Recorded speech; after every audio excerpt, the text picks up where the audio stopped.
Sa dinami-dami ng pwedeng mabaril nung araw na yun. Ako pa. Ako na kailangan makauwi. Kasi kailangan ko sundin si tatay. Bibigay ko naman yung phone ko, hindi naman ako kailangan patayin eh.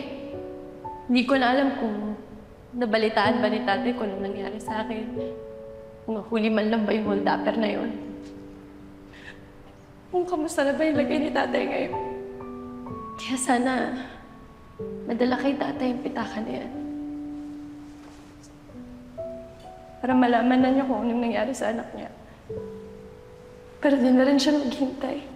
Para mapanatag na yung loob niya na okay na ako dito. Hindi na rin naman kalungkutan dito eh. Marami na rin ako mga nakakasalamuha.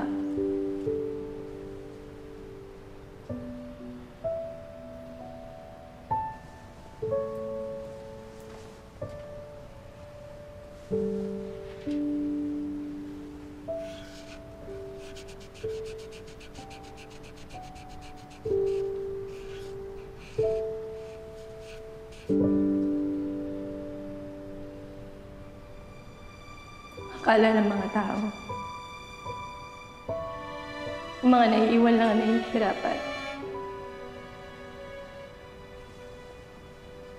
Pero masakit din para sa mga nangiiwan.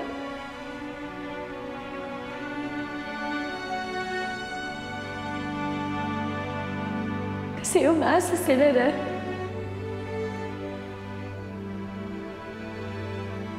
may mababalikan pa sila. Kasi gaya ko,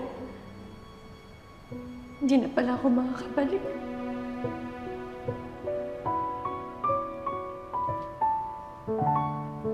Ang layo nito. Dulo na ng Lourdes ito eh. Alam mo, sasadyain ko na lang to. Magko-commute ako sa day off ko.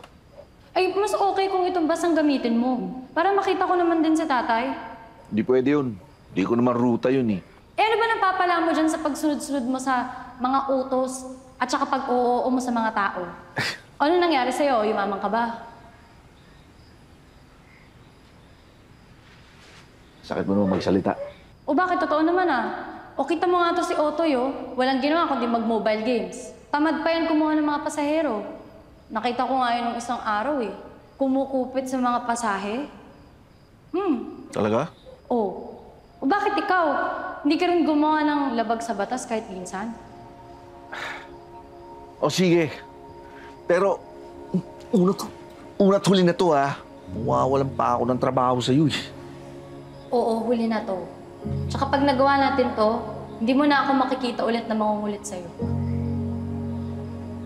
Ganon? Hello? Hello? Hello? Opo, Mang Dante. Si Ben po ako.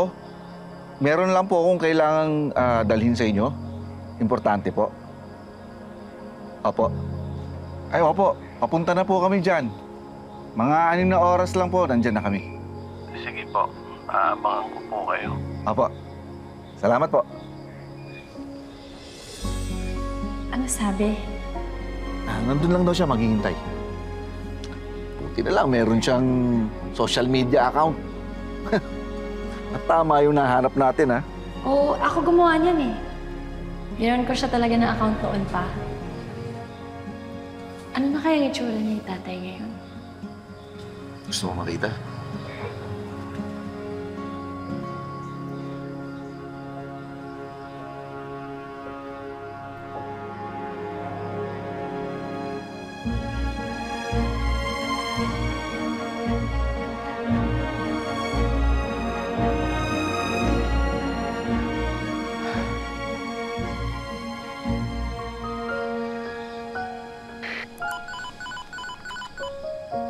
Bay, nasaan ka na? Garahe tayong maaga. Hindi na, bay. Pupunta muna ako ng Quezon. Dadaling ko tong bus. Huwag lang maingay dyan, ha? Nahihibang ka ba, Bay? Malilintikan ka niyan. Huwag mo gawin yan, Bay. Mali yan. Hindi, bay. Tama ito. Ito nga lang yata yung tamang gagawin ko sa buhay ko, eh.